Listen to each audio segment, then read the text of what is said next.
не там. Я да жалю не пан. Я на счастье не хам.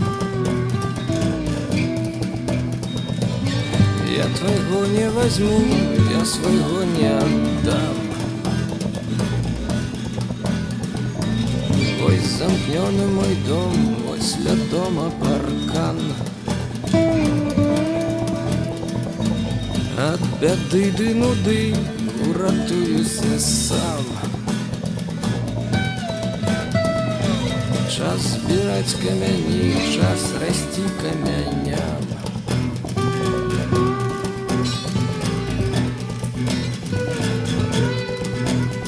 Я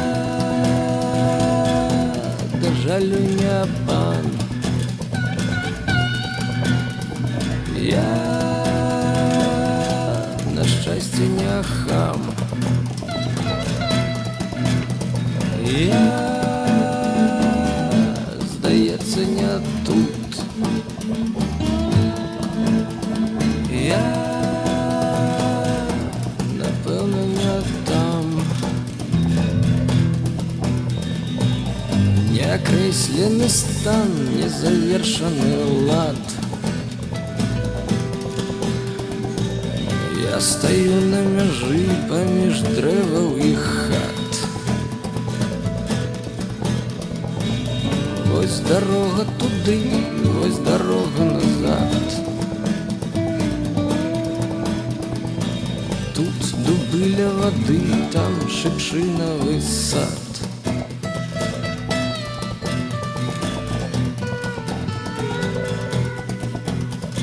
Я, здається, не тут. Я, напевно, не там. Я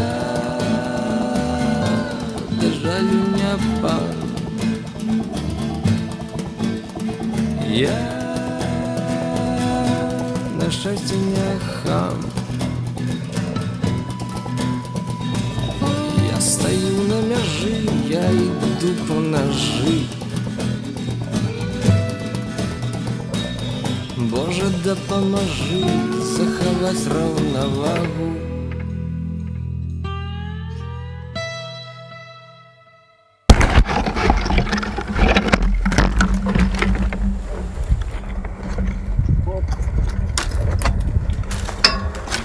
Оп. И по красе. Оп.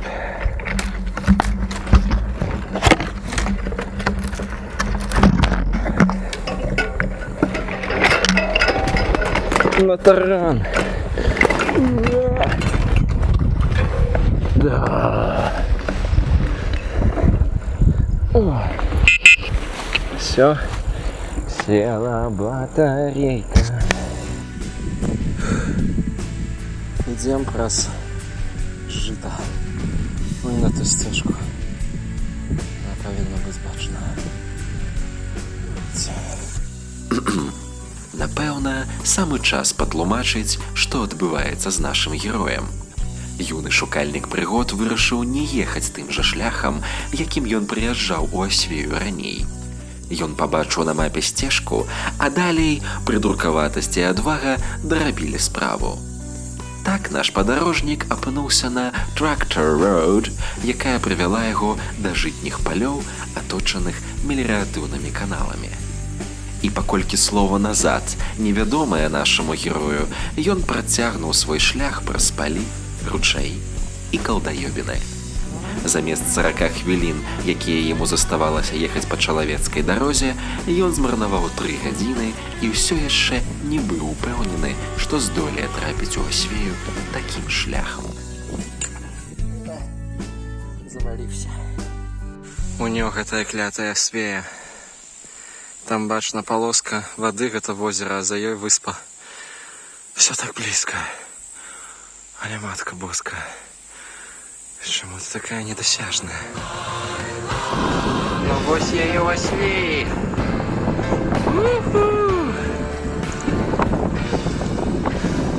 Канешне, кожны раз шлях сюды у мяне нейкі неверагодны і мудрагелісты. Але зараз, каб трапіць у цэнтр, я буду каціцца ўніз, адпачываць. Можа быць, я знойду кафетэрый, буфет. Мала спадзеву. Прынамсі, зойду ў краму, якую я ўжо быў. Куплю там, як не ў мінулы раз, на ўсе грошы. Харчэй, зараз у мяне грошы ёсць. Вот это. Ежа ёсць, да і грошы ёсць. Всё ёсць. Таму едам адпачываць, а далей скараць выспу. Я ў шоку, я знайшоў кафетэрый. Праўда, ён па папярэдніх заказах. А мы, як вядома, знянацку, па-англійску сыходзім і праходзім. Па традыцыі я закупіўся ў краме і паехаў у, як напісана на ўездзе, старынны асвейскі парк. Ось, і тут мы можам назіраць некалькі скульптур, парэшткі палацу.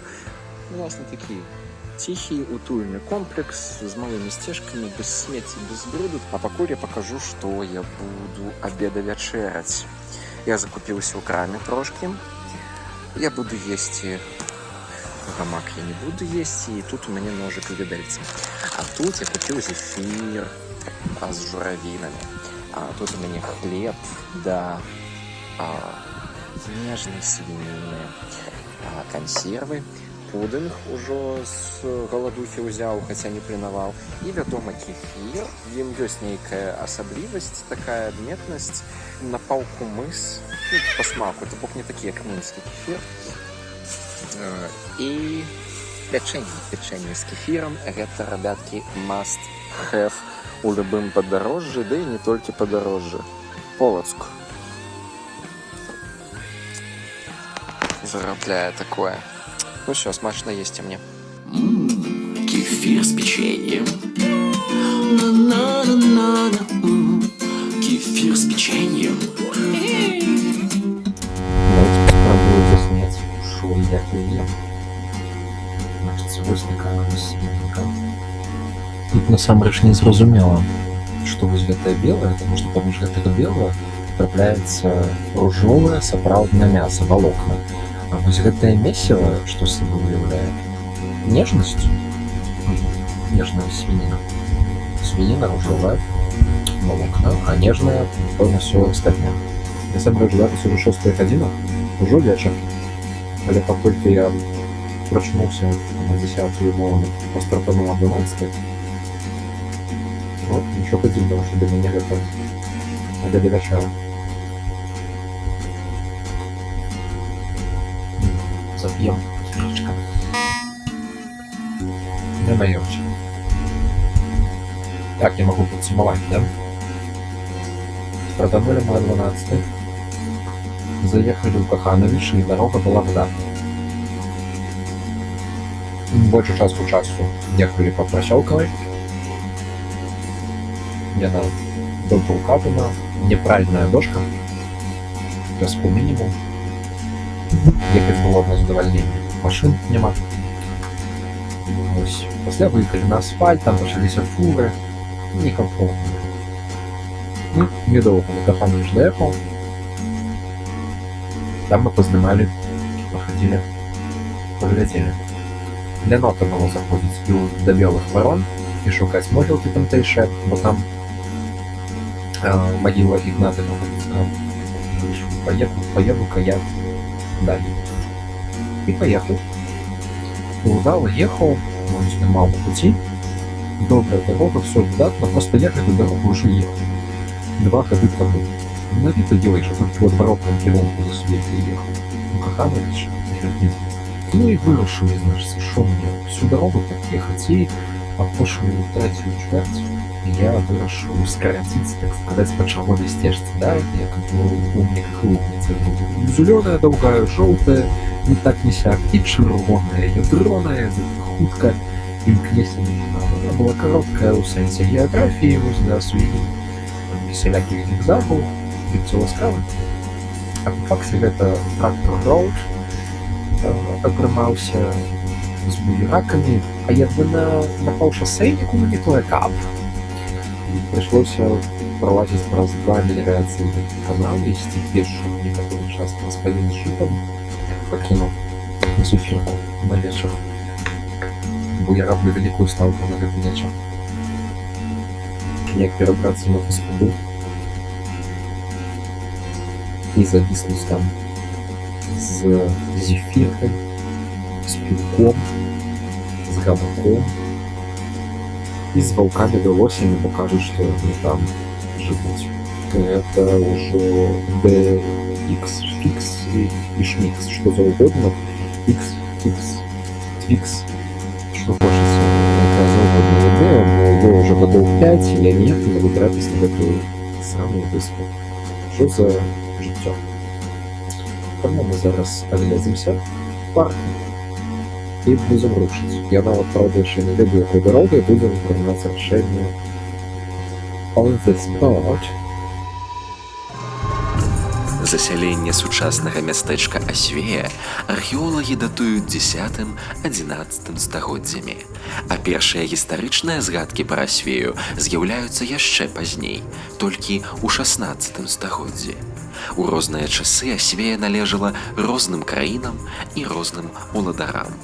З найбольш вядомых сем'яў каля 150 гадоў мястэчка належала саперам. Маючы сяброўскія стасункі з інфлянскім родам Гільзенаў, сапегі па дамоўленасці перадалі Асвею ім. Ежы Гільзен, як адзначаюць крыніцы, быў рады пасяліцца ў Асвеі, бо уласнай рэзідэнцыі дагэтуль не меў. У падняцці Асвеі на новы архітэктурны, эканамічны і адукацыйны ўзровень яму дапамагаў ягоны брат Ян Гільзен. Ён жа і працягнуў справу па развіцці Асвеі пасля смерці брата, хаця яго рэзідэнцыяй была Дахда, мястэчка ў сённяшняй Латвіі, недалёка ад Асвеі. Менавіта з Янам Гільзенам звязваюць найбольшы росквіт Асвеі. Пры ім тут і быў пабудаваны палац, парэшткі якога вы можаце зараз назіраць. Палац быў пабудаваны ў 1782 годзе. Фармаванне парка вакол яго працягвалася пры Шадурскіх, якім сядзіба стала належыць праз некалькі гадоў. Так здарылася, бо сын Яна Гільзена не меў нашчадкаў і не падзяляў інтарэсу бацькі да Асвеі. Таму ён перапісаў гэты маёнтак на іншага знаёмага пана, Йосіфа Шадурскага, разам з 13 000 прыгонных сялян. У палацы, апроч іншага, ладкаваліся сустрэчы, абмяркоўвалася культурнае жыццё краю. Засведчана, што менавіта тут узнікла ідэя стварэння часопіса «Рубон», у якім друкаваў свае творы ўжо знаёмы нам Ігнат Храпавіцкі з Каханавічаў. На гэтай імпрэзе прысутнічаў ён сам, Ян Баршчэўскі і іншыя выбітныя прадстаўнікі рэгіёна. Апошні з Шадурскіх збаёдаў сваю асвейскую маёмасць. Сядзібна-паркавы комплекс прыйшоў у заняпад. Да Першай сусветнай вайны мэблі і ўнутранага ўбранства палаца ўжо ніякага не было.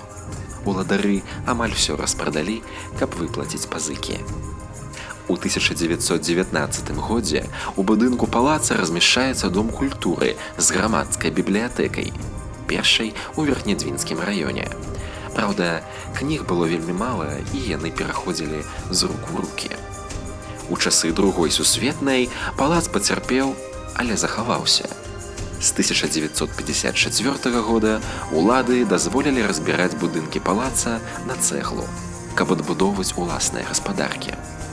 Цяпер ад сядзібы засталіся толькі рэшткі так званай блакітнай залы. Парк захаваўся часткова на плошчы ў 16 гектар.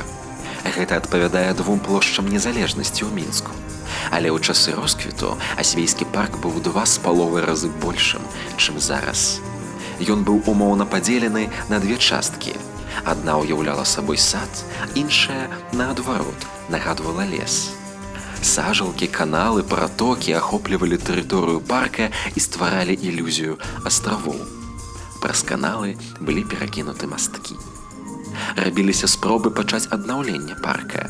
Дзякуючы міжнародным фундацыям тут аднаўлялі тыя ж масткі, але большасць з іх ужо паламана. Але нават не гэта азмрочвае былое хараство парку. У часы другой сусветнай вайны тут адбыўся расстрэл каля 650 габрэяў горада і наваколля. Помнік аб тых падзеях стаіць каля былой расстрэльнай ямы у далёкай частцы парку, які не знойдаш адразу. А на супрацьлеглай частцы парку усталяваны помнік воінам і партызанам, загінулым з 1941 па 1944. Іх было 626. Гэта самае вялікае брацкае пахаванне на Верхнедзвіншчыне. Кожны год знаходзяцца новыя звесткі пра войнаў, і шыльды на мемарыяле абнаўляюцца. Выязджаючы з парку, па левы бок знаходзяцца будынкі езуіцкага кляштару, гімназіуму з багаслоўскім ухілам, куды прымалі дзяцей, у тым ліку з бедных сем'яў. Фундавалі кляштар, а пазней і касцёл да яго, браты Гільзены. Комплекс быў пабудаваны ў стылі барока. Лічыцца, што ім захоўвалася ссушанае сэрца і пахаванне аднаго з братоў, Ежы Гільзена, пасля яго смерці. Па духоўным завяшчанні Гільзены ўсклалі на сваіх нашчадкаў абавязак аплочваць адукацыю ў кляштары для 60 вучняў з дзяцей-сірот альбо малазабяспечаных сямей. Гэтага завяшчання прытрымоўваліся і шадурскія, калі маёнтак перайшоў да іх. У 1937 годзе, пасля прыняцця пастановы аб закрыцці касцёлаў, Асвейскі быў разбураны адным з першых. Зараз ад яго засталіся толькі падмуркі. Кляштар пры гэтым захаваўся, бо за саветамі ў ім была лякарня. Зараз у яго сценах адбываюцца набажэнствы. Праваслаўная канфесія ў Асвеі прадстаўлена таксама з цікавінкай. Царква, што зараз месціцца ў Асвеі, першапачаткова была пабудавана ў Верхнедзвінску ў другой палове 19 стагоддзя і месцілася на тамтэйшых могілках. 30 гадоў таму яна была разабрана і перанесена ў цэнтр Асвеі. У сувязі з гэтым цяпер ужо Асвейская царква лічыцца самым паўночным храмам Беларусі.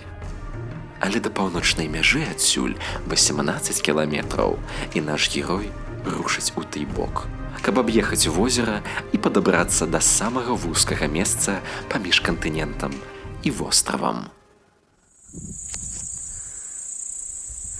Збеглі са згорка, падалі ад мяне, бо не ведаюць, што я такое. Галоўны, глядзіць на мяне. І пісае? Або гэта трава так бліскаціць?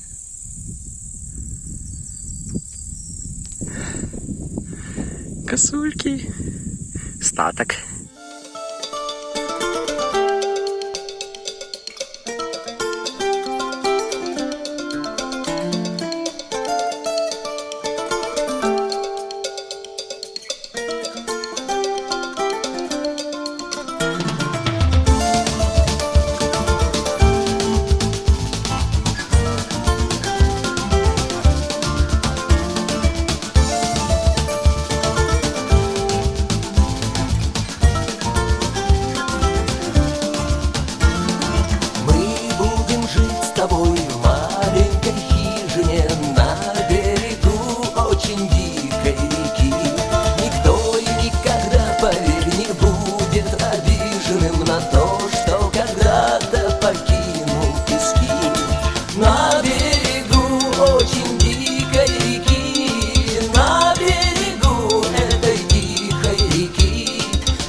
Движения твои очень скоро станут плавными, походка и жесты осторожны и легки.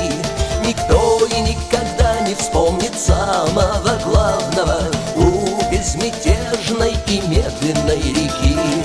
На берегу очень дикой реки, на берегу этой дикой реки, в дебрях чужих у священной воды, в теплых лесах безымянной реки.